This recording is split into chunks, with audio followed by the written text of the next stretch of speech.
তো হ্যালো বন্ধুরা, রয়েছি তাতারপুরে। আজ ভ্যালেন্টাইন ডে, আর এই ভ্যালেন্টাইন ডেকে কিন্তু অন্যভাবে পালন করেছে Tatarpur Netaji Nabadiganta sport unit black day হিসেবে। পুরো ভিডিও দেখতে থাকুন স্কিপ না করে।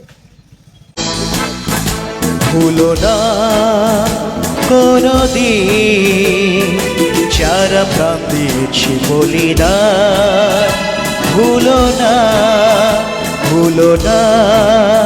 কোনদিন যারা প্রাণ দিয়েছি বলি না, ভুলো না।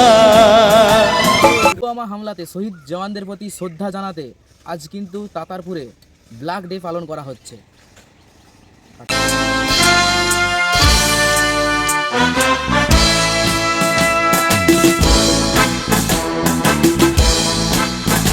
ভুলো আজ ভ্যালেন্টাইন্স ডে, কিন্তু তাতারপুর নেতাজি নবদিগন্ত অন্যভাবে পালন করছে ব্ল্যাক ডে হিসেবে।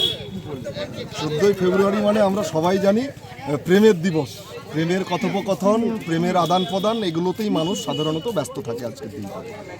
কিন্তু আমাদের ক্লাব বা আমাদের অর্গানাইজেশন এই দিনটাকে যেমন প্রেমের দিবস হিসেবে পালন করবে, তার সাথে সাথে কিন্তু অতি স্মরণীয় একটি ঘটনাকে বারবার করে মানুষের কাছে তুলে ধরার জন্য, বারবার আমাদের দেশের সরকারের কাছে তুলে ধরবার জন্য এই পুলওয়ামা দিবস আজ থেকে মানে কি বলবো যে 2019 সালে আজকের দিনে যে ঘটনাটা পুলওয়ামার অবন্তিপোড়ায় ঘটেছিল, আমাদের দেশের জওয়ান, আমাদের দেশের সেনাদের কনভয়ের মধ্যে আরডিএক্স ভর্তি গাড়ি ঢুকিয়ে বিস্ফোরণ ঘটানো হয়।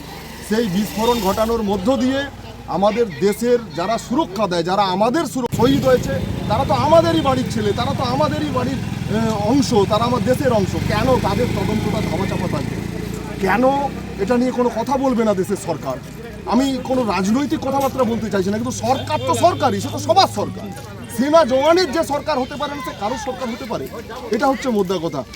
এইটা আমরা বারে বারে দেশের মানুষের কাছে তুলে ধরতে চাই। সব থেকে বড় যে বিষয়টা হচ্ছে যে প্রশ্ন যেমন আছে, অন্তরের শ্রদ্ধা আমাদের আছে। দেশের জওয়ান যারা আমাদের নিরাপত্তার দায়িত্বে থাকেন, তাদের প্রতি আমাদেরও দায়বদ্ধতা থাকা দরকার। কারণ সেই মানুষগুলো যারা আমাদের নিরাপত্তা দিতে গিয়ে শহীদ হলেন, তাদেরকে স্মরণ করা একটু আমাদের উদ্দেশ্য, তাদেরকে শ্রদ্ধা জানানো আমাদের উদ্দেশ্য। এবং এটাই বোধহয় দেশবাসী বা আরও বেশি মানুষের হওয়া উচিত, বেশি মানুষের অংশগ্রহণের মধ্যে দিয়ে হওয়া উচিত। আমরা সে চেষ্টাই করি।